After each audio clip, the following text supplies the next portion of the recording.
Hello students, good night, good morning, जो भी बोल सकते हो आप बोल सकते हो। हम्म तो अभी हम जो बात करने वाले हैं कि पिछली बार हम लोगों ने जो fifth chapter magnetism and matter में बात की थी कि हम लोगों ने मैग्नेशिया वाला जो हिस्ट्री थी वो पढ़ा था। फिर हम लोगों ने टॉर्क पढ़ा था। हम लोगों ने मैग्नेटिक फील्ड लाइंस की कैरेक्टरिस्टिक देखी थी। फिर हम लोगों ने टॉर्क के इक्वेशन के ऊपर से टाइम पीरियड का इक्वेशन निकाला था कि अगर कोई magnetic dipole uniform magnetic field के अंदर है तो वो ऑसिलेटिंग मतलब वो ऑसिलेटरी मोशन करता है। वो जब ऑसिलेटरी मोशन करता है तब उसका जो टाइम पीरियड होता है वो टाइम पीरियड का इक्वेशन हमने निकाला था। T is equal to 2 pi under root I by M B. वहां पे आई क्या था? इलेक्ट्रिक करंट नहीं था। वहां पे आई क्या था? Moment of inertia. Small M क्या था वहां पे? Magnetic moment. और कैपिटल बी क्या था वहां पे? Magnetic field intensity. ये इक्वेशन हमने देख लिया। फिर अभी नेक्स्ट थियरी जो आती है वो थियरी ऐसी है कि जैसे हम लोगों ने इलेक्ट्रोस्टैटिक के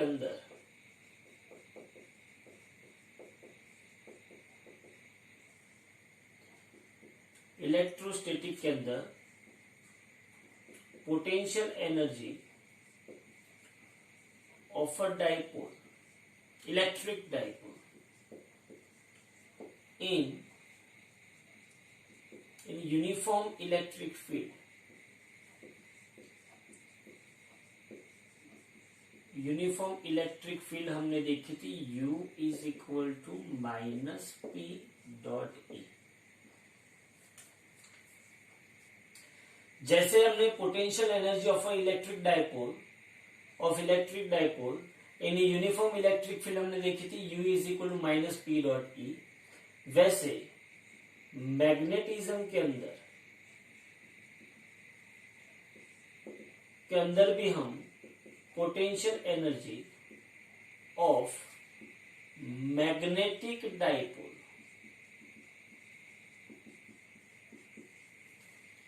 इन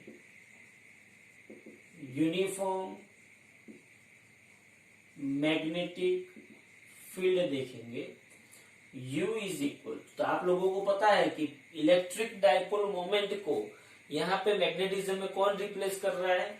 मैग्नेटिक डाइपोल मोमेंट, जिसको हम लिखेंगे m डॉट इलेक्ट्रिक फील्ड को यहाँ पे कौन रिप्रेजेंट कर रहा है? Magnetic field. तो ये इक्वेशन अपने को प्रूफ करना है। कैसे करते हैं ध्यान से देखो। सिंपल, उसमें जो भी सिचुएशन हम लोगों ने ली थी वही सिचुएशन हम इसमें लेने वाले हैं। सेम सिचुएशन है, सेम प्रोसीजर है, बस आप लोगों को ध्यान से इसको याद रखना है। कैसे याद रखोगे ध्यान से देखो। हुआ क्या कि हम जब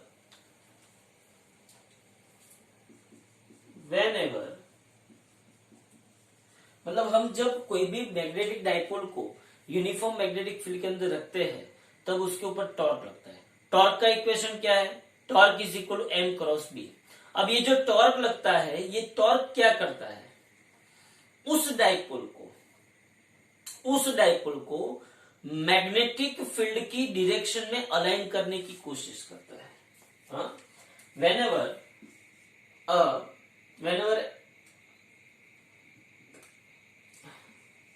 magnetic dipole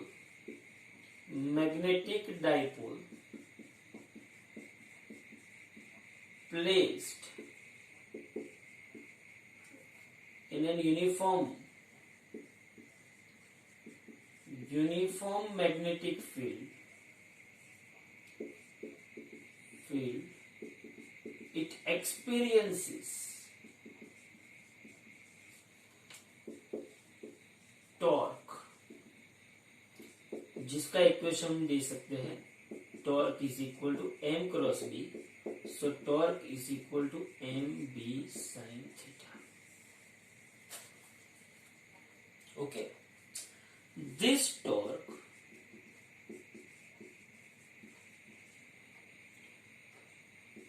is trying to align the given dipole in a direction of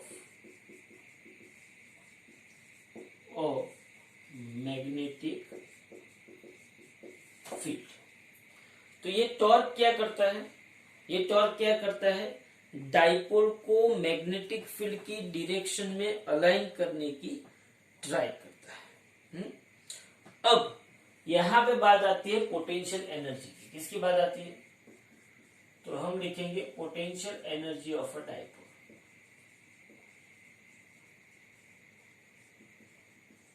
समझो ध्यान से, जैसे इलेक्ट्रिक पोटेंशियल एनर्जी थी, वैसे ही यहाँ पे कौन सी पोटेंशियल एनर्जी है, मैग्नेटिक पोटेंशियल एनर्जी। हाँ, तो हमको यहाँ पे magnetic potential energy of a magnetic dipole ढूंढना है, तो उसकी डेफिनेशन हमको लिखनी पड़ेगी। हाँ, तो सी टॉर्क क्या करता है,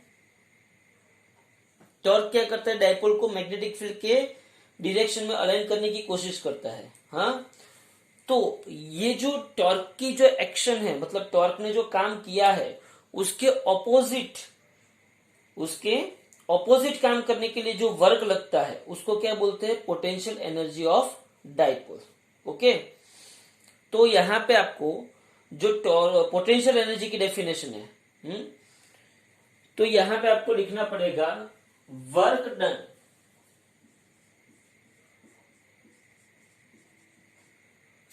याद रखना, ये पोटेंशियल एनर्जी है। क्या है ये, पोटेंशियल एनर्जी। तो पोटेंशियल एनर्जी आपको मालूम है, वर्क एनर्जी इक्विवेलेंस क्या कहता है कि जो वर्क है वही क्या है, एनर्जी है। तो यहाँ पे वर्क डन होगा।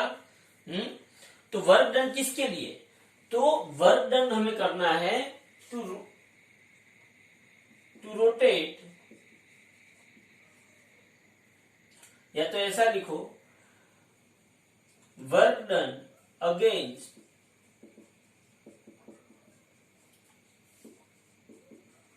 Rotating dipole. सी आप लोगों की जो टेक्स्ट बुक की डेफिनेशन है, वही डेफिनेशन आप लोगों को लिखनी पड़ेगी। तो work done in rotating dipole against the action of torque, या तो ऐसा लिखो, work done in rotating dipole, work done in rotating dipole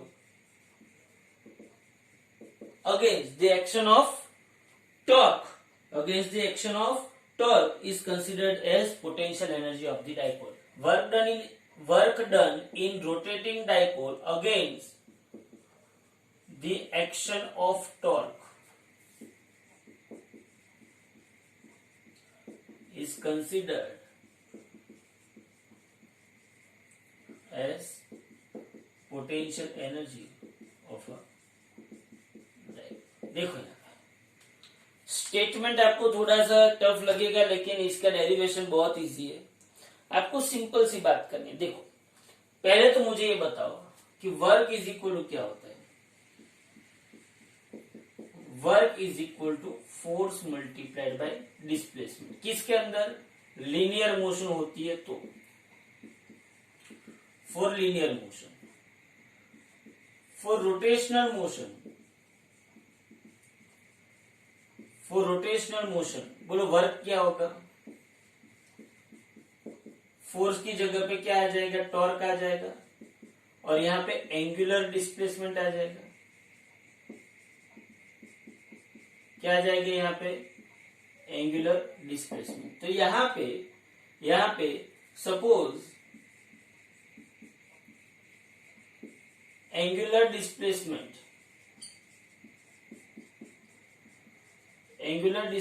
कितने का है, डी थीटा का। हाँ, और टॉर्क यहाँ पे अपने पास कितना है, M B sine theta. So to rotate the dipole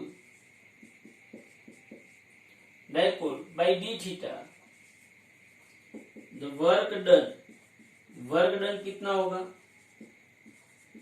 dw is equal to torque into D theta. तो dw is equal to torque कितना है, M B sine theta into D theta. तो ये मुझे क्या मिला, वर्क डन मिला। Small amount of rotation के लिए, मतलब स्मॉल अमाउंट ऑफ एंगल के लिए मुझे वर्क डन कितना मिला, DW। बस अब इसका क्या कर दो, मतलब सपोज कि पहले डाइपोल थीटा 0 पे था, कहां पे था, थीटा 0 पे। थीटा 0 से उसको थीटा तक घुमाना है, थीटा 0 से थीटा तक घुमाना है, तो कितना वर्क होगा। हाँ, तो here theta 1 is equal to theta 0, तो ये ले सकते हो, and theta 2 is equal to theta. So total work का मेरे पास इक्वेशन आएगा W is equal to integral of DW। तो W is equal to integral, DW क्या है, DW मेरे पास है MB sine theta D theta, MB sine theta D theta, यहाँ पे थीटा 0 आएगा और यहाँ पे थीटा आएगा। तो W इज इक्वल, MB बाहर निकल गया, ये थीटा 0 ये थीटा, यहाँ पे क्या आएगा, sign theta D theta. But Instagram of sine theta D theta क्या होता है, Instagram of sine theta D theta होता है माइनस ऑफ कॉस थीटा। होता है कि नहीं होता है, Instagram of sine theta D theta क्या होगा, माइनस ऑफ कॉस थीटा। तो यहाँ पे आएगा W is equal to minus M B, minus बाहर निकल गया, और ये आएगा cos theta, theta 0 to theta. तो W is equal to minus MB cos theta minus cos theta 0। तो जहां जहां पे भी ऐसे भी न्यूमेरिकल्स आएंगे जिसमें आपको थीटा 1 दिया होगा और थीटा 2 दिया होगा, तो याद रखना जब ऐसे न्यूमेरिकल आते हैं जिसमें आपको थीटा 1 दिया होगा और थीटा 2 दिया होगा, तो आपको ये इक्वेशन यूज करना है। याद रखना, ये मैं अभी इसी लेक्चर में करवाऊंगा, भूल मत जाना। याद रखना minus MB cos theta 1 minus cos theta, sorry cos theta 2 minus cos theta, याद रखना। इसको क्या और कैसे लिख सकते हैं, देखो W is equal to minus MB।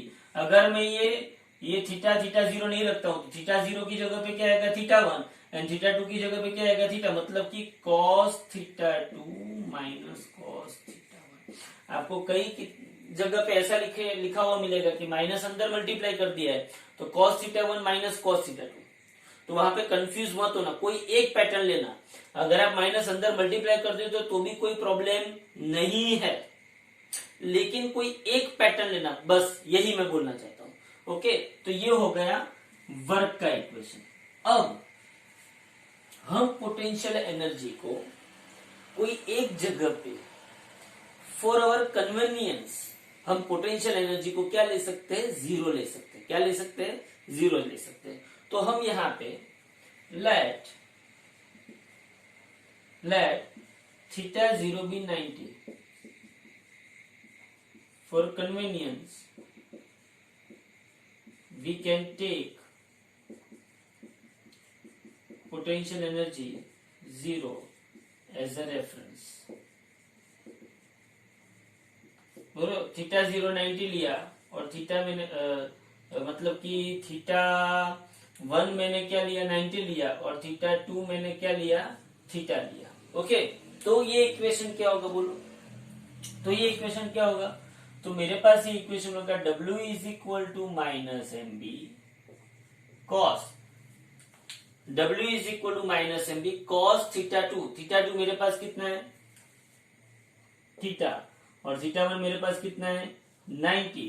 तो मेरे पास W का इक्वेशन आया minus MB cos theta minus cos 90 क्या हो गया, 0। तो W इज इक्वल टू आया माइनस MB कॉस थीटा। और आपको पता है आप लोगों को कि A डॉट बी में क्या लिख सकता हूं, A dot B is equal मैं क्या लिख सकता हूं, AB कॉस थीटा।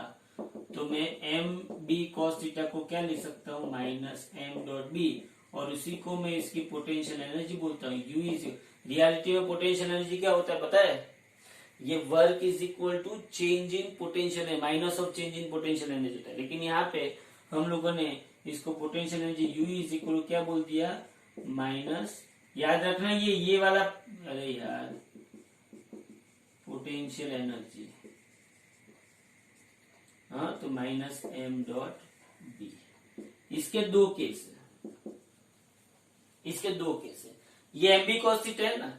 अगर M एंड B दोनों एक दूसरे के पैरेलल है, क्या है, M एंड B दोनों एक दूसरे के पैरेलल है, पैरेलल है तो इसको क्या बोलेंगे, थीटा इज इक्वल टू 0, और थीटा इज इक्वल टू 0 है तो cos 0 इज इक्वल टू 1, तो u इज इक्वल टू क्या होगा, माइनस एम बी होगा।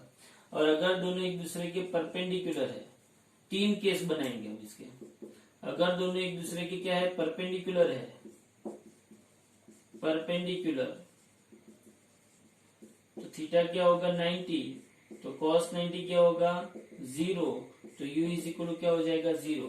और अगर ये दोनों एक दूसरे के एंटी पैरेलल है, क्या है, एक दूसरे के एंटी पैरेलल, तो थीटा इज इक्वल टू क्या होगा 180, तो cos 180 क्या होगा -1, तो u is equal to minus of minus M B, तो u इज इक्वल टू क्या होगा plus M B. Most IMP cases आपको ऐसा भी पूछेंगे कि ये थियरी लिखो और उसके तीनों तीन केस आप बताओ, तो बोलो एक केस में मैंने क्या लिया, थीटा 0 लिया, मतलब कि एम एन बी दोनों पैरेलल लिया। दूसरे केस में मैंने क्या लिया, दूसरे केस में मैंने 90 डिग्री लिया, और तीसरे केस में मैंने क्या लिया, एंटी पैरेलल लिया। तो जब दोनों पैरेलल है, जब दोनों पैरेलल है, तो उसको कौन सी सिचुएशन कहते हैं, स्टेबल सिचुएशन। कौन सी सिचुएशन कहते हैं, स्टेबल। मतलब कि ये आपका मैग्नेटिक फील्ड हुआ, और मैग्नेटिक फील्ड के डायरेक्शन में ही आपका डाइपोल है, मतलब कि मैग्नेटिक फील्ड जो है वो नॉर्थ से साउथ होगा, तो डाइपोल की डायरेक्शन साउथ से नॉर्थ होगी, मतलब यही डायरेक्शन में आपका डाइपोल है, तो इसको कौन सी सिचुएशन बोलते हैं, मोस्ट स्टेबल सिचुएशन। कौन सी, मोस्ट स्टेबल। और यहाँ पे जो पैरेलल एंटी पैरेलल है, तो उसको क्या बोलते हैं, मोस्ट अनस्टेबल सिचुएशन। बोलो पता चला। तो इलेक्ट्रोस्टैटिक में जैसे U is equal to minus P dot E है, वैसे मैग्नेटिज्म में U is equal to minus M dot B है। अगर दोनों पैरेलल है, दोनों मतलब कौन, मैग्नेटिक फील्ड और डाइपोल। अच्छा एक और बात बताता हूं, ध्यान से सुनिए, ये मैग्नेटिक फील्ड, ये नॉर्थ टू साउथ है। डाइपोल जो होता है, डाइपोल की डायरेक्शन साउथ टू नॉर्थ होती है। कहां पे होती है, मतलब कि एम की डायरेक्शन। तो सपोज कि ये जो ब्लैक वाला पोर्शन है वो नॉर्थ है और ये पोर्शन साउथ है, तो ऐसे हुआ, तो ये साउथ हुआ और ये नॉर्थ हुआ, किसका, डाइपोल का।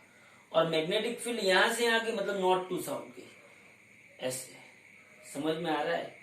तो ये पैरेलल है, याद रखना, एंटी पैरेलल नहीं है। आप ऐसा मत बोलना कि सर ये नॉर्थ है साउथ है और ये नॉर्थ है, ये साउथ है, और ये नॉर्थ है, और ये हमको डाइपोल की जो डायरेक्शन है वो साउथ टू नॉर्थ होती है। समझना, ध्यान से समझना। तो जब ये पैरेलल होते हैं तब वो मोस्ट स्टेबल होते हैं, और जब ये एंटी पैरेलल होते हैं तो वो मोस्ट अनस्टेबल सिचुएशन होते हैं। ओके, तो ये नॉर्मल सी थियरी थी, deriving the equation of potential energy of the dipole. देख लो इसको अच्छी तरीके से।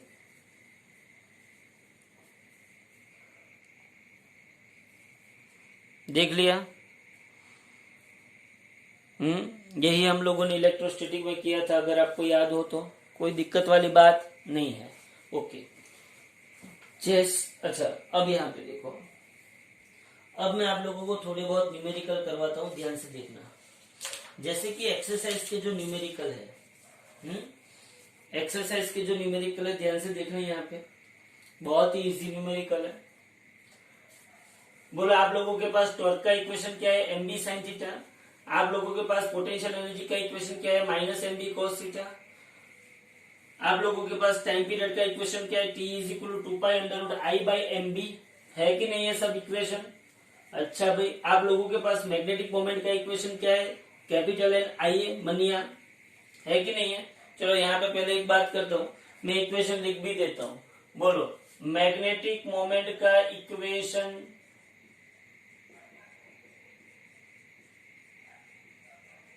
मैग्नेटिक मोमेंट ऑफ सोलेनोइड,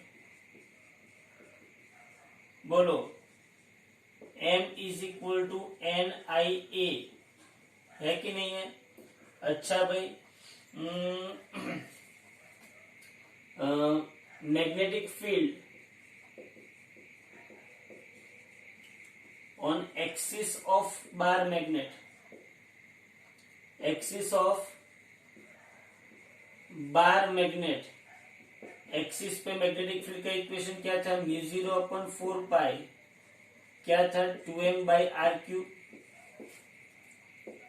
तीसरा equation, magnetic field on the equator of bar magnet, equator of bar magnet, ये बी एक्सिस लिखा जाता है, इसको क्या लिखा जाता है, बी एक्सिस, और यहां पे लिखा जाता है B equator is equal to same equation μ0/4π, सिर्फ 2m की जगह पे क्या आएगा, m/r³। ओके, फिर कौन सा इक्वेशन था, हाँ, potential energy of a dipole, U is equal to क्या होगा, -m.b, time period of a dipole,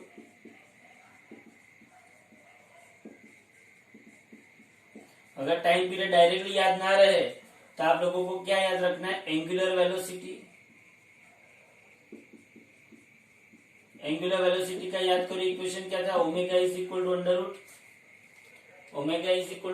mv/i। उसके ऊपर से आपको क्या मिला था, फ्रीक्वेंसी का इक्वेशन मिला था, frequency f is equal to 1/2π √mv/i, और उसके ऊपर से आपको कौन सा इक्वेशन मिला था, टाइम पीरियड का इक्वेशन मिला था, time period t is equal to 1/f, तो 2π √i/mv।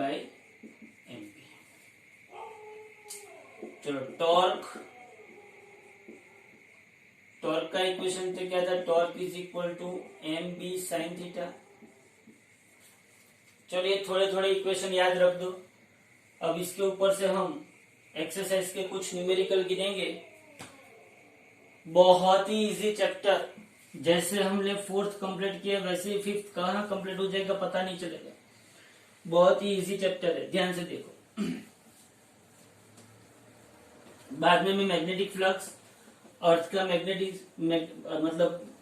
मैग्नेटिज्म ऑफ अर्थ, और फेरोमैग्नेटिक, डायामैग्नेटिक, एंटी फेरो सब कुछ कराऊंगा।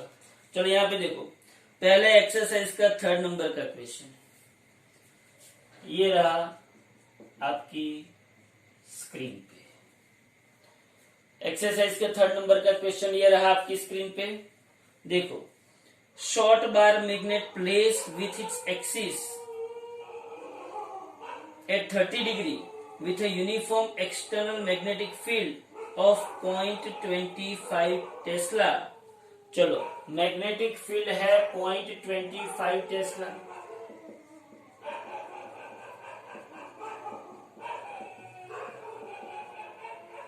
चलो मैग्नेटिक फील्ड है 0.25 टेस्ला, शॉर्ट बार मैग्नेट है, 30 डिग्री पे रखा हुआ है, और वो टॉर्क कितना मिलता है उसको, 4.5 इंटू 10⁻² जूल। उसको जब मैग्नेटिक फील्ड में रखते हैं 30 डिग्री पे, तब उसको जो टॉर्क लिखता है वो 4.5 इंटू 10⁻² जूल। आपको पता है ना, टॉर्क का यूनिट न्यूटन इंटू मीटर है, तो जूल भी लिख सकते हैं।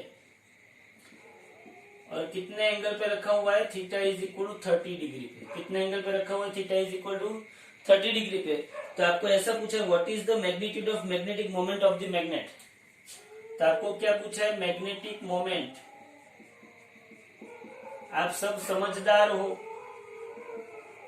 एम पूछा है आपको, तो आपको टॉर्क का इक्वेशन पता है, बोलो टॉर्क का इक्वेशन तो क्या पता है आपको, torque is equal to m cross b। तो उसका मैग्नीट्यूड क्या होगा, mb sin theta.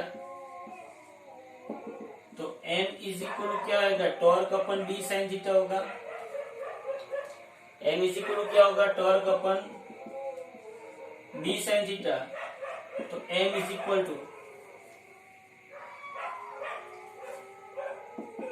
m is equal torque कितना है 4.5 इंटू 10⁻² जूल, b कितना है 0.25, और यहाँ पे कितना आएगा sin 30। तो m is equal to 4.5 into 10⁻² 0.25, और sin 30 1/2, मतलब ये 2 ऊपर चला गया। इसको आप कुछ ना कुछ करके सॉल्व तो करोगे ही, करना सॉल्व। अगर हो सके तो इसको आप सॉल्व करोगे तो बहुत अच्छा से आपको आंसर मिल सकता है। और यूनिट क्या लिखोगे, तो मैग्नेटिक डाइपोल मोमेंट का यूनिट क्या है, ampere into metre square. Okay, तो यह हो गया आपका एक्सरसाइज का 3rd नंबर का क्वेश्चन। बोलो समझ में आ रहा है, सिंपल सा था। टॉर्क दिया था, बोलो टॉर्क आपको दिया था, टॉर्क आपको दिया था, आपको दूसरा क्या क्या दिया था, थीटा दिया था, और क्या दिया था, मैग्नेटिक फील्ड आपको दिया था। ओके, अब यहाँ पे देखो एक्सरसाइज का 3rd हो गया। उसके बाद एक्सरसाइज का 4th देखते हैं। चलो, यहाँ पे मैं आपको एक और चीज बताना रह गया कि अगर u is equal to minus M B cos theta में, याद करो अगर वो दोनों पैरेलल है तो थीटा 0 है, तो कॉस 0 1 है, तो u is equal to minus M B, जिसको हम क्या बोलेंगे, मोस्ट स्टेबल सिचुएशन।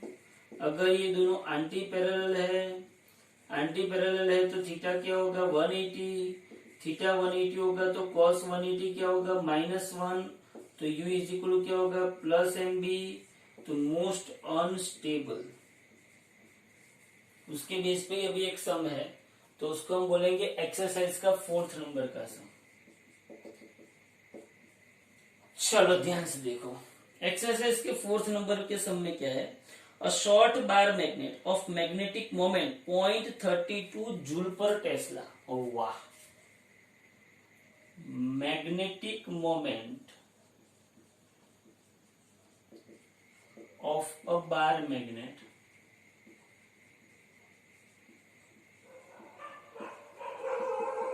0.32।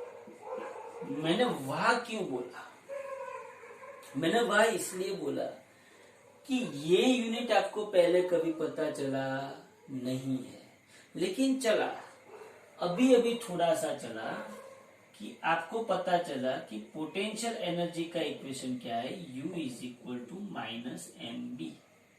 लेकिन अगर आप यूनिट वाइज देखो तो पोटेंशियल एनर्जी का यूनिट जूल आएगा, एम एज इट इज ले लो, और बी का यूनिट टकला। तो बोलो अब मैग्नेटिक मोमेंट का यूनिट क्या आएगा, बोलो जूल पर टकला आएगा कि नहीं आएगा, समझ में आया। तो यहां से ये यूनिट आया 0.32 जूल पर टकला।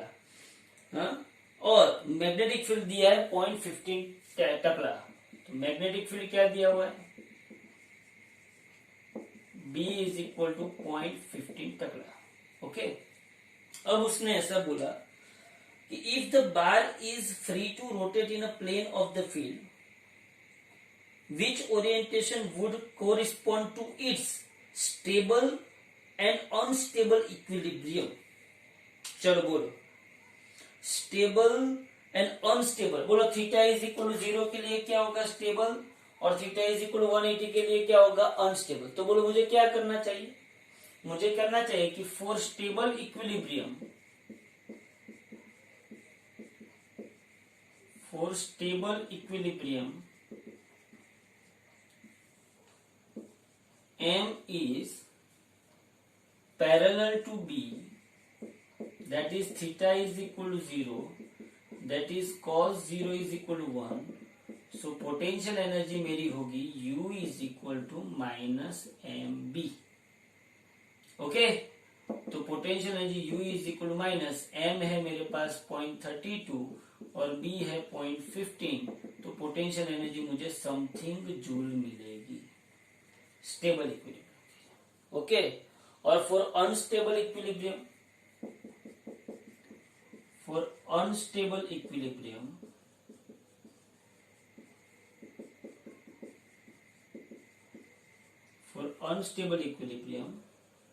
M and B are anti-parallel।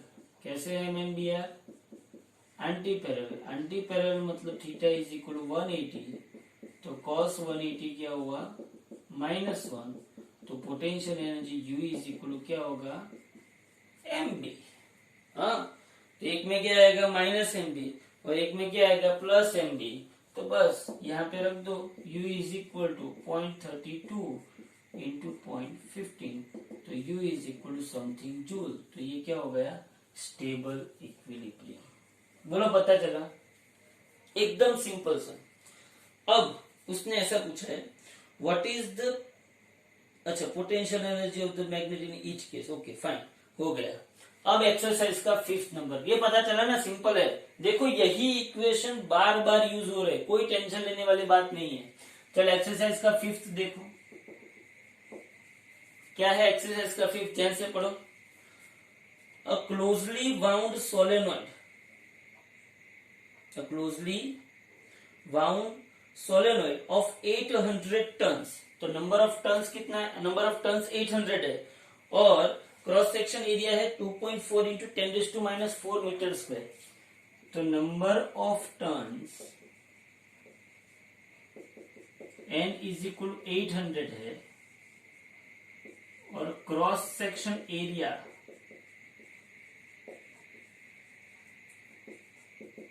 2.5 into 10⁻⁴ metre square. Okay, number of turns 800 है, cross section area 2.5 into 10⁻⁴ metre square, और उसका जो करंट दिया है वो 3 एम्पियर दिया है। कितना दिया है करंट? इलेक्ट्रिक करंट ये सोलेनॉइड में कितना पास हो रहा है? I is equal to 3 ampere. तो आपको ये जो डेटा दिया है ना, उसके ऊपर से ही पता चल जाएगा कि पूछा क्या होगा और इक्वेशन क्या रखेंगे। NIA, बात खत्म। उसने क्या पूछा है? What is the associated magnetic moment? बोल, मैग्नेटिक मोमेंट का इक्वेशन क्या आएगा? मैग्नेटिक मोमेंट का इक्वेशन क्या आएगा? NIA, बात खत्म। 800, 2.5, 10⁻⁴, 1 2 3 4, और 3, 1 2 1 2 गए, ये 10 नीचे आएंगे, तो 4 नीचे आएंगे। देखो यहाँ पे, अगर करना हो तो, ना करना हो तो मुझे कोई परेशानी नहीं है, मुझे कोई परेशानी नहीं है। 4 2 जा 2 3 जा 6, तो 0.6 एम्पियर इंटू मीटर स्क्वायर आपका आंसर आ सकता है। कितना आ सकता है answer? 0.6 ampere into metre square. Okay, तो ये हो गया आपका एक्सरसाइज का 5th। उसके बाद एक्सरसाइज का 6 नंबर का निकलेगा। 3 4 5 6 सब आगे ऐसे ही है। इफ द सोलेनॉइड जो 5th में है is free to turn about the vertical direction and uniform magnetic field.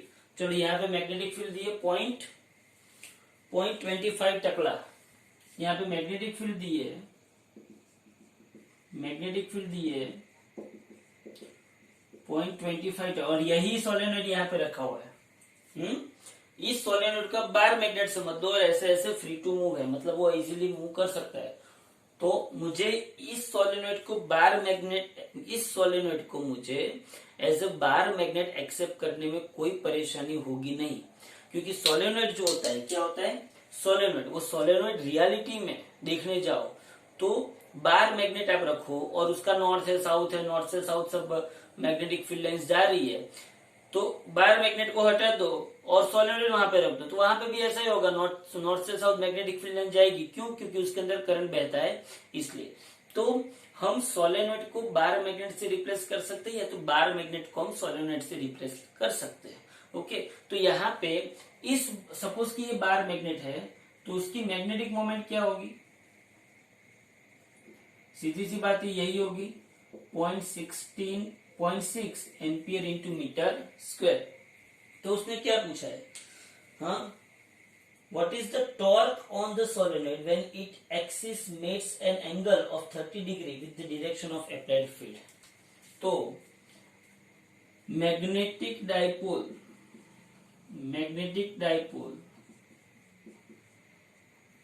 Makes 30 degree angle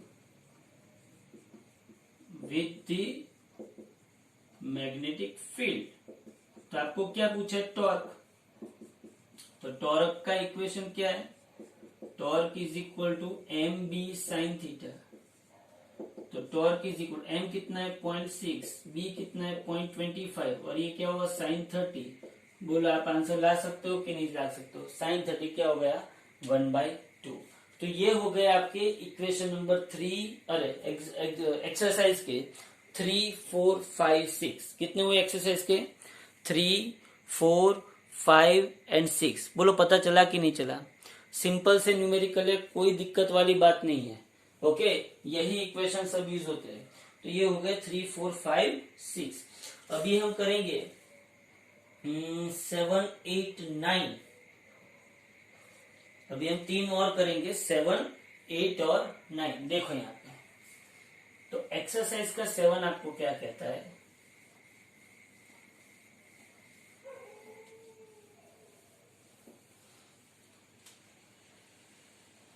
exercise का 7 ध्यान से देखो।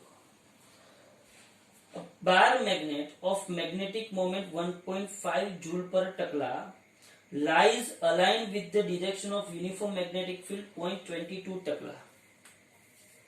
तो बार मैग्नेट है, उसका मैग्नेटिक मोमेंट कितना दिया है 1.5 जूल पर टकला। तो magnetic moment of a bar magnet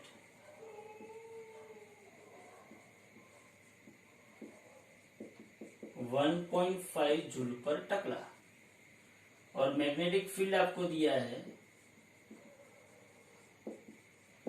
magnetic field भी आपको दिया हुआ है 0.22 टकला। Okay okay. What is the amount of work required by an external torque to turn the magnet so as to align its magnetic moment। हमको magnetic field के अंदर ये जो डाइपोल है उसको सपोज कि ये कुछ एंगल पे है, ये डाइपोल कुछ एंगल पे है, तो उसको इस डायरेक्शन में अलाइन करने की कोशिश करनी है। तो उसके लिए मुझे कितना वर्क करना, what is the amount of work required by an external torque to turn the magnet so as to align its magnetic moment normal to the field and opposite to the, उसको एक में क्या करना है normal to the field. मतलब कि पहला case क्या आएगा, उसको क्या क्या करना है, find work to align this dipole first normal to the field, second opposite to B. चलो अब मैं क्या करूं, मुझे डाइपोल को अलाइन करना है और उस डाइपोल को अलाइन करने के लिए मुझे वर्क करना पड़ेगा। वो कितना करना पड़ेगा, लेकिन कैसे डाइपोल को अलाइन करना है। तो एक में कैसे करना है normal to the magnetic field और दूसरे में कैसे करना है अपोजिट मतलब 180 डिग्री पे करना, बराबर नहीं। तो एक में नॉर्मल और दूसरे में अपोजिट। ओके चलो यहाँ पे मैंने आपको जो इक्वेशन लिखवाया था वर्क का, ध्यान से देखा। अब वो इक्वेशन मैंने बोला था ना कि मैं आज ही आपको यूज करूंगा, देखो जाए work done to align the given dipole in a uniform and a magnetic field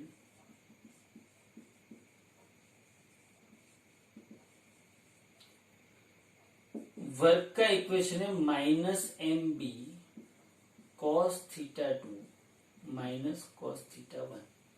फिर मैंने यहां पे आपको एक स्टेटमेंट बोला था कि हम रेफरेंस के लिए हम पहले से ऐसा समझ लेते हैं कि सपोज कि डाइपोल 0 डिग्री पे है, मतलब कि पहले डाइपोल क्या है अलाइन है, मतलब कि पहले डाइपोल क्या है मैग्नेटिक फील्ड की डायरेक्शन में, हम पहले ऐसा समझ लेते हैं।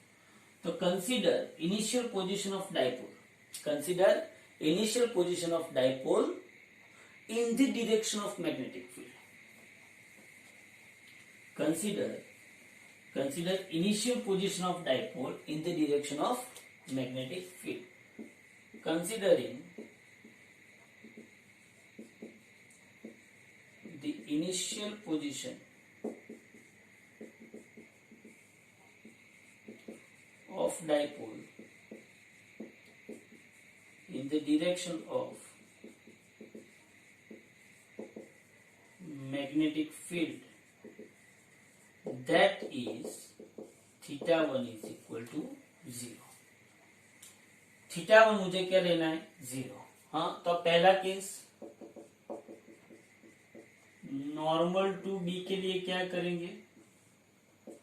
थीटा 1 0 और थीटा 2 नॉर्मल टू बी के लिए क्या करेंगे? थीटा 2 क्या लेंगे? 90 लेंगे. तो ये इक्वेशन लगा दो. So work is equal to minus M B cos theta 2 मतलब 90 और थीटा 1 मतलब 0. तो W is equal to minus M कितना है? 1.5. बी कितना है? 0.22. cos 90 0 cos 0 1. तो W is equal to minus minus plus 15 multiplied by 0.22. जो आता है वो आपका वर्क. ओके, ये नॉर्मल टू बी के लिए. ऑपोजिट टू बी के लिए क्या करोगे? ऑपोजिट टू बी के लिए थीटा 1 तो हम पहले से 0 ले लेंगे और थीटा 2 क्या लेंगे? 180. तो वर्क का इक्वेशन मुझे क्या मिलेगा? Minus M B cos 180 minus cos 0. तो आपके पास वर्क का इक्वेशन क्या मिलेगा? Minus M B cos 180 minus 1 cos 0 1. तो work is equal to minus M B minus 2. तो work is equal to M B मिला. तो work is equal to into M कितना है? 1.5 और ये कितना होगा? 0.22 जूल. जो आएगा वो आपका आंसर. बोलो, पता चला? हाँ, तो हमने क्या किया? पहले हमने क्या किया? देखो, ये क्या है रियलिटी में? ये नॉर्मल टू बी मतलब क्या है? ये आपका मैग्नेटिक फील्ड है. ये मैग्नेटिक फील्ड मतलब कि ये नॉर्थ होगा और ये क्या होगा? साउथ होगा. तो आपने डाइपोल को पहले ऐसे अलाइन ही समझा है. पहले आपने डाइपोल को क्या समझा है कि ये डाइपोल का साउथ है और ये डाइपोल का क्या है? नॉर्थ. मतलब पहले आपका डाइपोल जो है उसकी डाइपोल मोमेंट और बी दोनों क्या है? सेम डायरेक्शन में. तो मैंने उसके लिए थीटा 1 क्या ले लिया? 0. अब पहले केस में उसको क्या करना है? उसके परपेंडिकुलर करना है. किसके परपेंडिकुलर? मैग्नेटिक फील्ड के. तो ये साउथ है, नॉर्थ है, तो ये परपेंडिकुलर हो गया. ये क्या हो गया? परपेंडिकुलर. दूसरे केस में उसको क्या करना है? ये बी है, तो ये वापिस मैंने डाइपोल ड्रॉ किया और ये साउथ है और ये नॉर्थ है, तो ये क्या हो गया? एम. तो ये बी और ये एम दोनों एक दूसरे के क्या हो गए? Anti parallel. क्या हो गए? दोनों एक दूसरे के एंटी पैरेलल. तो पहले हमने क्या किया कि मैंने बोला ना, थियरी भी मैंने लिखवाया कि फॉर कन्वीनियंस बाय डिफॉल्ट हम डाइपोल को अलाइंड ही है, मतलब कि मैग्नेटिक फील्ड की ही डायरेक्शन में है, ऐसा समझ सकते हैं. तो हमको थीटा 1 क्या मिल जाएगा? 0 मिल जाएगा. फिर हमने उसको एक बार 90 किया, मतलब 90 घुमाया, और एक बार मैंने उसको कितना घुमाया? 180 घुमाया. आपको 30 60 भी बोल सकते हैं. तो यहाँ पे आपको थीटा 1 0 ही रखना है. ऐसा न्यूमेरिकल है, कभी पूछा हुआ है. तो थीटा 1 0 रखना है, थीटा 2 30. यहाँ पे थीटा 1 0 और थीटा 2 60. कोई दिक्कत नहीं है अपने को. बोलो, समझ में आ गया न्यूमेरिकल? तो कोई बड़ी बात नहीं है न्यूमेरिकल. तो ये है एक्सरसाइज का 7. ओके, अब है एक्सरसाइज का 8. नहीं, ठहरो.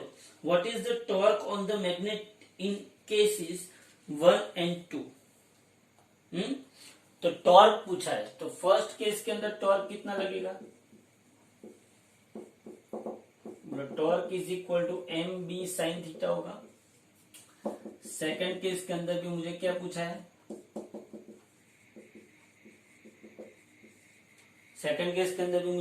है? टॉर्क. तो फर्स्ट केस के अंदर टॉर्क लेने के लिए मुझे थीटा क्या लेना पड़ेगा? 90 और सेकंड केस क्या सी यही थीटा।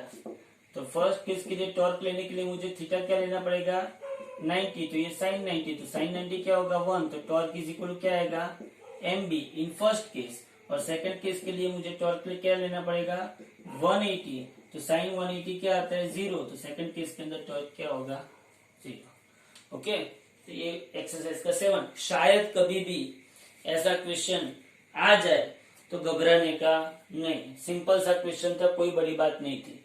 बोलो इसमें से कोई बाहर का इक्वेशन आया, कोई बाहर का इक्वेशन, ये जितने किए उसमें कोई बाहर का इक्वेशन आया नहीं आया?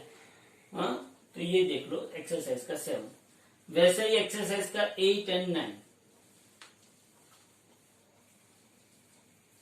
देखो यहाँ पे एक्सरसाइज के 8 में क्या कहना चाहता है।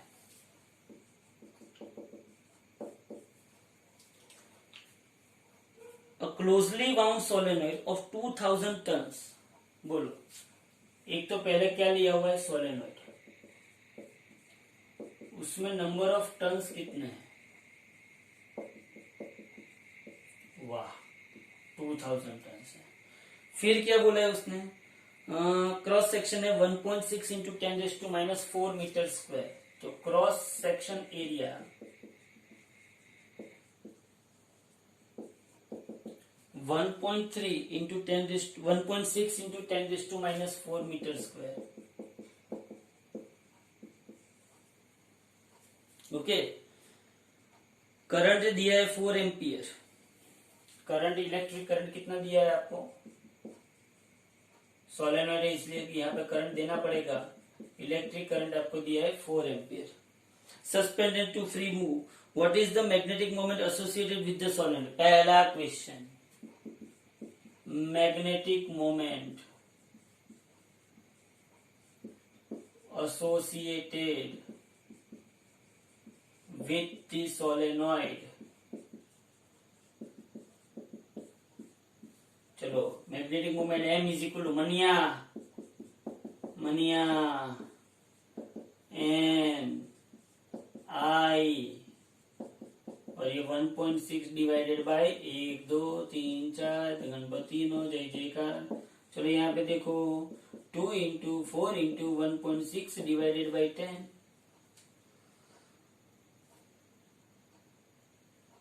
हो जाएगा 16 4 जा 64 मल्टीप्लाई बाई 2 128, ये 10 एक और है तो कितना आएगा 1.28 ampere into metre square. Okay, तो ये आ गया आपका मैग्नेटिक मोमेंट। अब उसने ऐसा पूछा, what is the force and torque on the solenoid if a uniform horizontal magnetic field 7.5 into 10⁻² टकला is set up at angle 30 degree with the axis. वाह क्या क्वेश्चन है, बहुत ही बढ़िया क्वेश्चन है। What is the force and torque, दो चीज पूछी आपको, अभी तक आपको फोर्स नहीं पूछा था लेकिन अब उसने फोर्स पूछा है। What is the force and torque, ये फोर्स किसको आएगा, जिसने वो टॉर्क वाली थियरी की होगी ना उसको ये फोर्स का आंसर आएगा, बाकी नहीं आएगा। देखो ध्यान से, दूसरा क्वेश्चन है, देखो ये आपका magnetic field north to south, इसके अंदर ये डाइपोल को साउथ टू नॉर्थ, हाँ तो ऐसा हुआ, ये बी हुआ और ये क्या हुआ एम हुआ, और उन दोनों के बीच का एंगल कितना है 30 है। रियलिटी में देखने जाओ तो जो ये मैग्नेटिक फील्ड है, ये मैग्नेटिक फील्ड जो है, मैंने थियरी में आपको बोला था कि इस पोल के ऊपर जो फोर्स लगेगा Fn is equal to Pb लगेगा। P मतलब पोल स्ट्रेंथ, यहां पे इस पे जो फोर्स लगेगा Fs is equal to B Pb लगेगा। हाँ अभी इस बोलो लगेगा कि नहीं लगेगा। तो फोर्स जो है क्या है, फोर्स, तो दोनों फोर्स जो है, दोनों forces on both the poles of magnet are equal in magnitude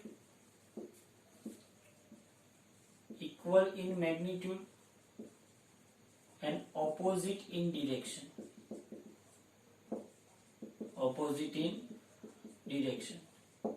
So F net क्या होगा? 0. तो फोर्स तो यहाँ पे क्या हो गया? 0. टॉर्क आपको पता है इक्वेशन, फोर्स का काम खत्म हो गया तो torque is equal M B sine theta. ये बी है और ये एम है, दोनों के बीच का एंगल 30 दिया है, तो टॉर्क इज इक्वल एम कितना आया? 1.28. बी कितना है? अच्छा, बी आपको दिया है 7.5 इंटू 10 टू द पावर -2. तो यहाँ पे आपको बी दिया है 7.5 इंटू 10 टू द पावर -2. तो 7.5 डिवाइडेड बाय 100 साइन 30 क्या होगा? 1/2. पता है ना ये साइन 30.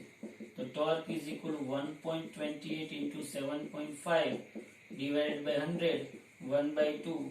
जो आएगा वो आपका टॉर्क. हाँ, बोलो, पता चला? ये भी सिंपल न्यूमेरिकल, कोई बड़ी बात नहीं है. अब एक्सरसाइज करना है. एक्सरसाइज का 9 नंबर का न्यूमेरिकल क्या कहता है, ध्यान से देखो.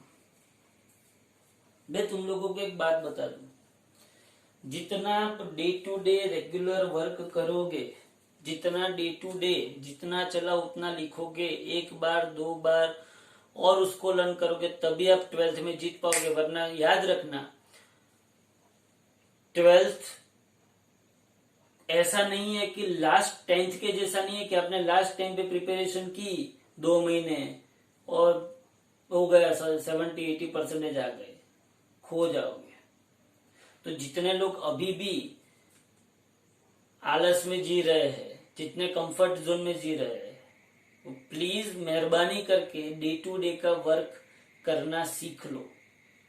ऐसा नहीं है कि हर एक सब्जेक्ट में डे टू डे का वर्क करो, वरना खो जाओगे. याद रखना, कभी भी तीनों सब्जेक्ट को इक्वल वेटेज दिए बिना आगे नहीं बढ़ सकते हो आप. याद रखना, बहुत सारे ऐसे स्टूडेंट है कि जो अभी भी आराम से जी रहे कि लास्ट में हो जाएगा ना, कि वीडियो तो है ही यूट्यूब पे, देख लेंगे, लास्ट में हो जाएगा. नहीं होगा. याद रखना, जो डे टू डे का वर्क नहीं करेगा, इतना इजी 11 से कितना इजी देखो तो सही. जो डे टू डे वर्क नहीं करेगा उसको ऐसा भी नहीं आएगा. याद रखना. तो एक्सरसाइज का 9th देखो. A circular coil of 16 tons and radius 10 centimeter. बोलो नंबर ऑफ टन्स कितने हैं?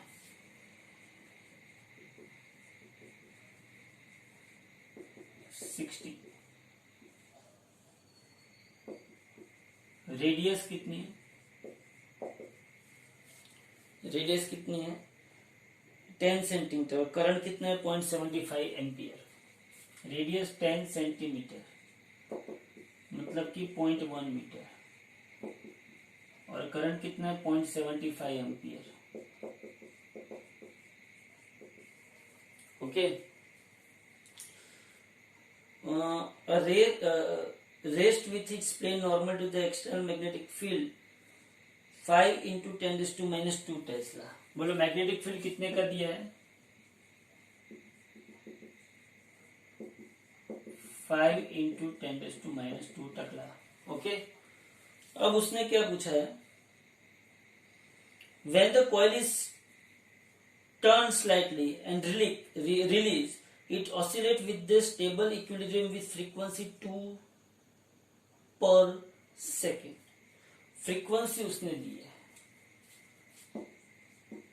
फ्रीक्वेंसी दी है 2 नंबर ऑफ ऑसिलेशन पर सेकेंड. ओके, ये फ्रीक्वेंसी उसने दी है. तो what is the magnetic moment? Magnetic moment पूछा है. आप लोग समझदार हो, पढ़े लिखे हो, हमारे जैसे अनएजुकेटेड होते तो आपको नहीं आता, लेकिन आप लोग पढ़े लिखे हो कि भाई मैग्नेटिक मोमेंट पूछिए। ये मेरे पास फ्रीक्वेंसी का इक्वेशन है। फ्रीक्वेंसी का इक्वेशन है 1/2π√mb/i। चलो मेरे पास b है, हाँ मेरे पास b है। चलो मेरे पास i है, हाँ मेरे पास i भी है। चलो मुझे पूछा क्या है, m फ्रीक्वेंसी दी है। रुको रुको रुको रुको रुको रुको रुको रुको रुको रुको, ये आई क्या है?